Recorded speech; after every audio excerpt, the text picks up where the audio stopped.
Il y a 5 ans, s'ouvrait à Yaoundé au Cameroun la première bibliothèque du projet Livre pour tous.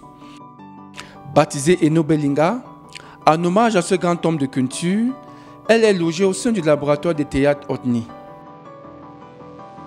Fort du succès que rencontre cette initiative, la compagnie Haché et l'association Les Passeurs de Livres de Belgique ont décidé de dupliquer cette belle expérience à Zoé Télé.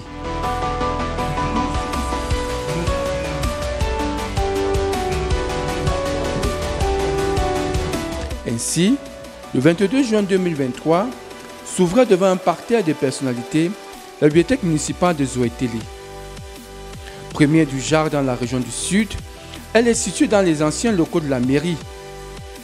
Aujourd'hui, ce projet est devenu une réalité. Donc c'est un sentiment de joie pour les îles que je suis. Nous savons tous ce que représente la lecture pour les Camerounais, pour une éducation améliorée. Donc nous allons organiser des campagnes de sensibilisation pour que les gens viennent effectivement toucher du doigt l'existence de cette bibliothèque et d'en user.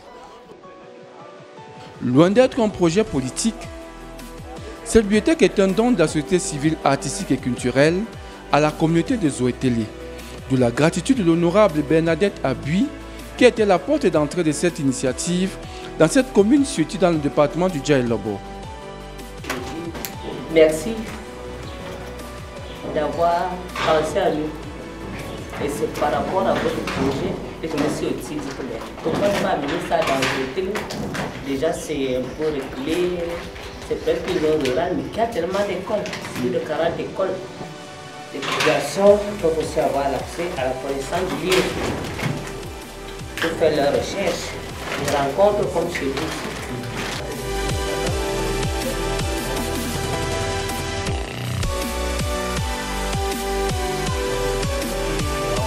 Grâce à cette bibliothèque municipale, la lecture ne sera plus un luxe pour les populations de Zoé Télé.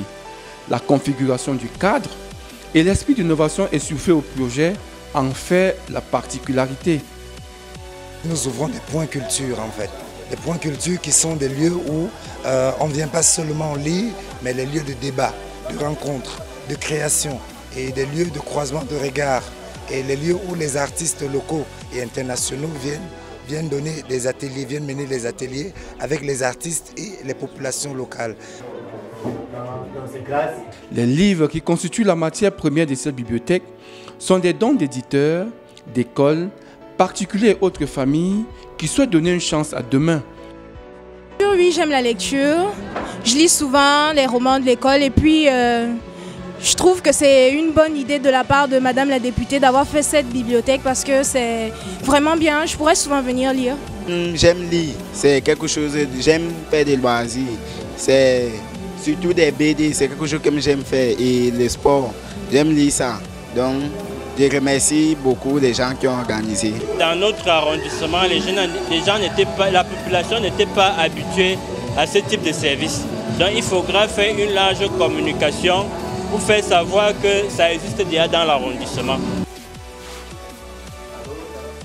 Bien malin sera celui ou celle qui va devenir la prochaine destination du projet Livre pour tous, dont l'objectif est d'apporter un début de solution au manque criard d'espace de débat, de lecture, d'échanges fructueux.